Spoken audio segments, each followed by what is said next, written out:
selain di sisi kognitif kita juga harus terus diisi dan diperbarui ya. Tapi juga di sisi lain memang pertanyaan-pertanyaan mereka itu justru jadi refleksi buat kita bahwa terkadang bahwa ada hal-hal yang buat kita sebagai orang dewasa tuh nggak sesuatu yang penting gitu ya. Tapi buat mereka sebagai fondasi mereka itu adalah sesuatu yang penting gitu. Jadi buat saya itu yang saya pupuk gitu ya. Jadi whatever the question is, you can come to me, you can ask, we can talk about it, dan kita akan temukan sama-sama. Walaupun nggak semua pertanyaan juga saya punya jawabannya.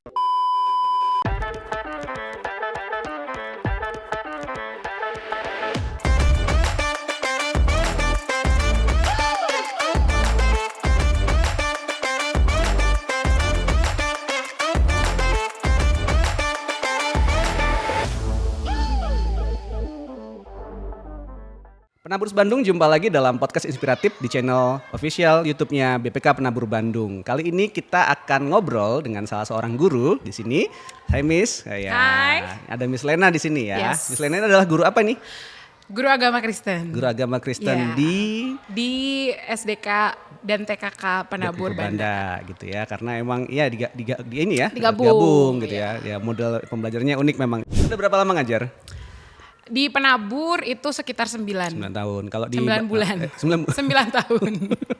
Enggak kelihatan 9 bulan Miss. Enggak Okay. soalnya. 9 tahun ya. Kalau di Bandanya sendiri udah 9 tahun juga ya. Oke. Wah, betah ya berarti jadi guru agama ya. Wah, betah sekali. betah banget. Betah banget ya guru agama. Apa yang menurut Miss jadi sesuatu yang bikin enak nih kalau ngajar agama untuk usia-usia anak usia TK dan SD itu? Yang paling enak atau mungkin mengagetkan kali gitu ya. Mengagetkan tapi juga sekaligus itu tuh jadi sarana juga buat saya sendiri sebagai pengajar gitu ya. Anak-anak di sekolah ini atau sebenarnya di banyak sekolah juga mungkin begitu ya.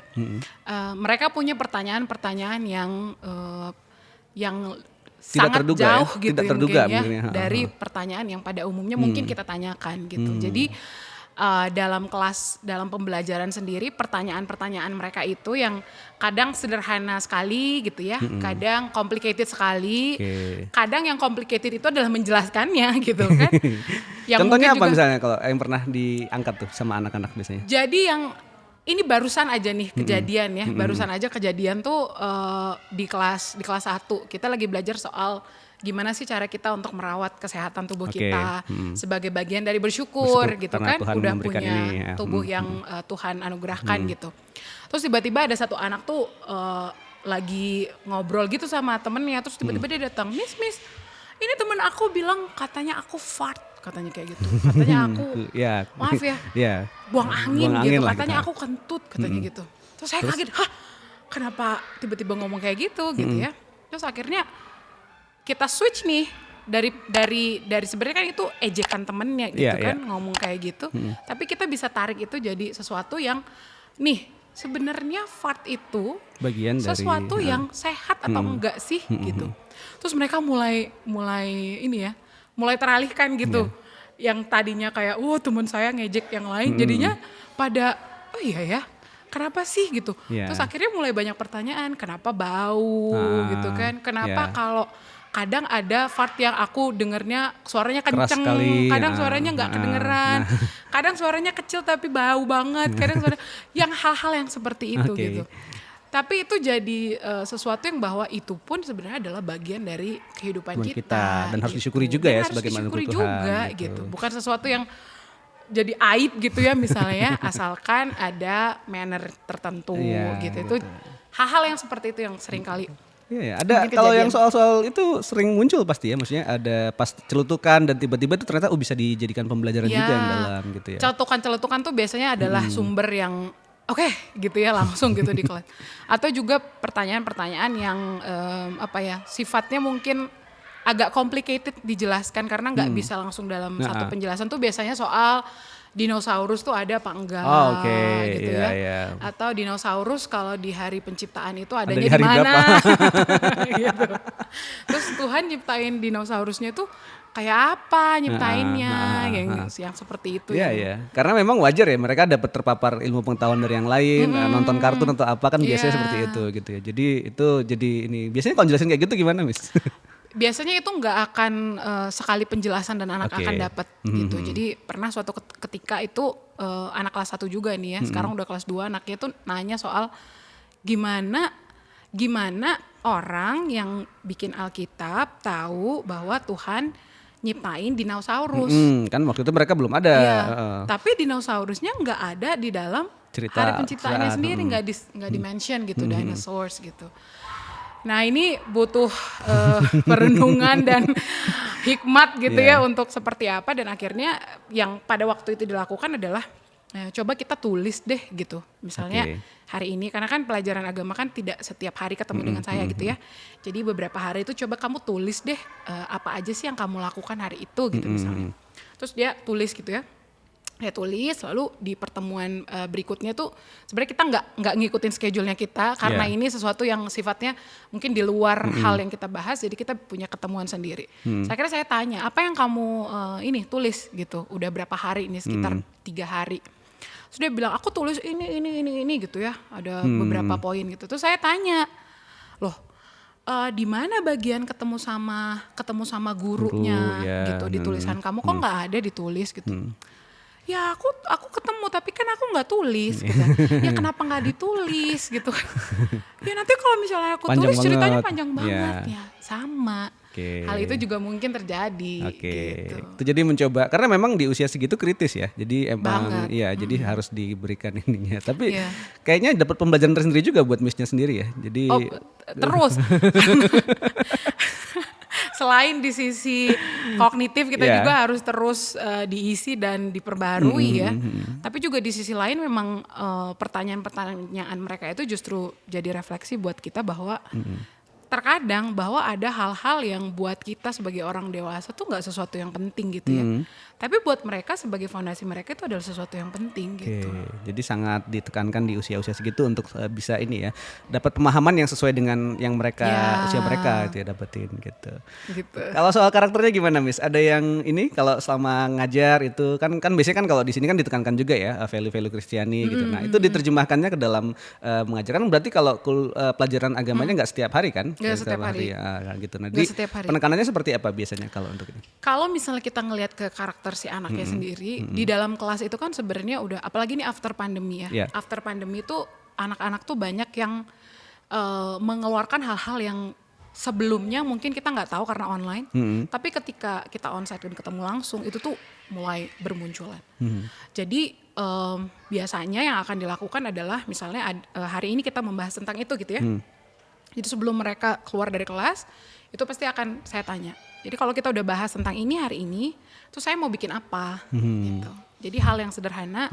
Kalau saya udah belajar itu, apa yang saya pelajari, aplikasi langsung daripada apa yang dia ini. saya lakukan, apa yang saya lakukan. Jadi bolak-balik kayak gitu terus di setiap kelas.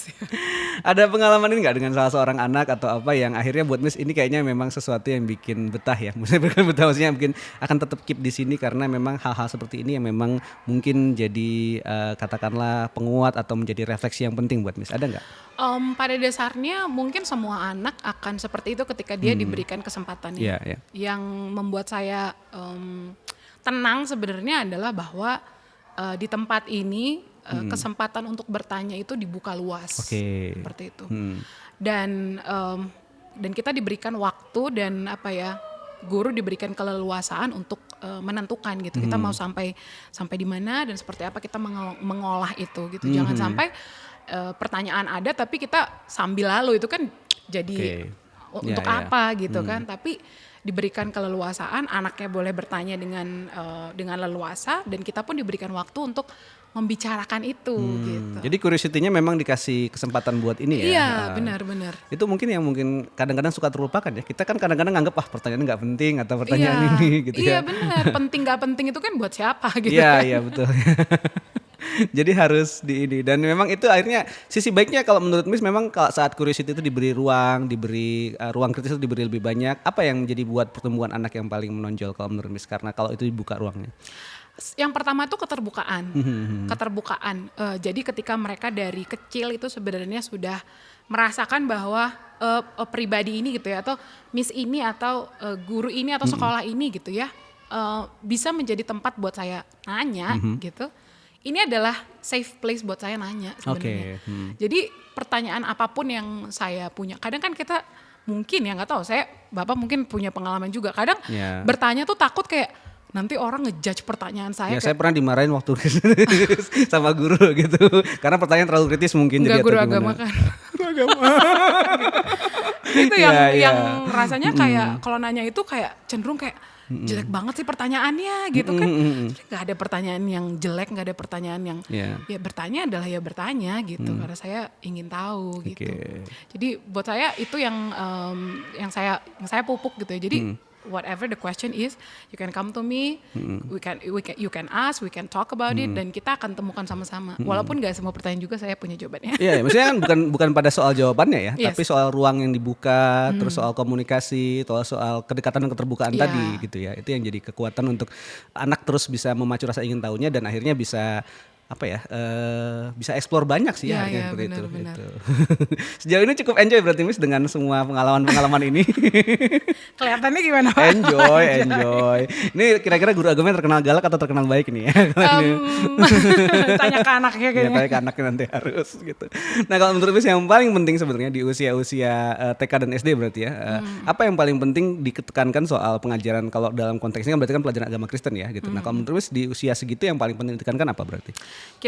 Kita melakukannya, ya kita melakukannya sambil kita dapat pengertian kenapa kita melakukannya. Jadi itu yang ini ya, memberikan konsep ketaatan atau kedisiplinan bukan karena dipaksa, tapi karena memang disadari ya, itunya seperti itu. Karena pada akhirnya kan akan terbangun, walaupun memang mereka habituasi ya, pembiasaan gitu. Tapi ketika kita melakukan ini pun kita tahu kenapa kita melakukannya. Oke, itu yang jadi seru. Ya. Senang berarti selama ini di sini. Kalau boleh nanya sedikit pribadi, memang cita-citanya dari guru dulu? Tidak. Oh tidak ya. Tapi merasa terpanggilnya karena momen apa biasanya? Waktu itu. Jadi saya selama kuliah itu ternyata terpapar oleh begitu banyak pengalaman dengan anak. Gitu. Kalau di flashback gitu ya, ternyata oh iya ya, hal-hal yang saya pilih, hal-hal yang ditawarkan ke saya gitu itu ternyata banyak yang berkaitan dengan anak, bersentuhan langsung dengan anak gitu. Jadi sepertinya ini adalah ladang yang buat saya sendiri, saya senang melakukannya, saya rindu melakukan lebih di situ gitu. Mungkin di hal-hal lain bisa gitu ya, di hal lain mungkin bisa gitu, tapi kok rasanya beda. Iya. Dan kalau kan latarnya Miss kan teologi kan, backgroundnya gitu kan. Nah saat udah itu, menurut Miss kira-kira hal apa sih yang paling penting perlu disiapkan ya? Maksudnya kan karena kan studi teologi kan sebenarnya untuk umum ya, untuk banyak jemaat dan untuk banyak ini gitu. Tapi kan yang kalau penting sekolah Kristen maupun gereja perhatikan untuk pengembangan anak waktu itu adalah dari segi pendidikan, kan pasti ada hal-hal teologisnya ya gitu untuk ini. Nah kalau menurut Miss yang paling penting dipersiapkan lah kayak sarjana teologi atau guru sekolah minggu atau guru anak-anak gitu. Apa yang paling perlu dipersiapkan untuk menghadapi anak-anak terutama di zaman sekarang nih Miss yang mengenal konteks di mana kita akan melayani. Jadi, karena konteks dewasa gitu ya, konteks anak itu berbeda. Walaupun mungkin bukan dikatakan jauh berbeda, tapi dunianya itu berbeda dan pendekatannya tentu saja akan berbeda. Caranya beda gitu. Jadi cukup banyak belajar dong selama peralihan itu dari Jumpalitan mungkin. Jumpalitan. Tapi ya pergumulannya ternyata berhasil ya. Maksudnya gitu. Kan sampai sejauh ini jadi betah gitu ya dan anak-anak suka gitu ya. Jumpalitan, Pak harus jumpalitan. Itu pergumulan yang memang terus dialami tiap hari berarti ya untuk terus belajar terus. Ternyata ini nggak cocok ya gitu. Kadang banyak hal yang menurut saya mungkin dan saya baca mungkin begini, tapi ketika di lapangan ternyata nggak kayak gitu gitu. Ternyata kalau ini yang disampaikan kok kayaknya salah gitu, kok kayaknya nggak, this is not right gitu.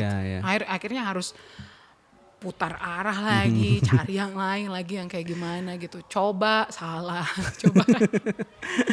Tapi itu yang digumuli terus berarti kan. Setiap hari dirasakan, belajar setiap hari jadinya.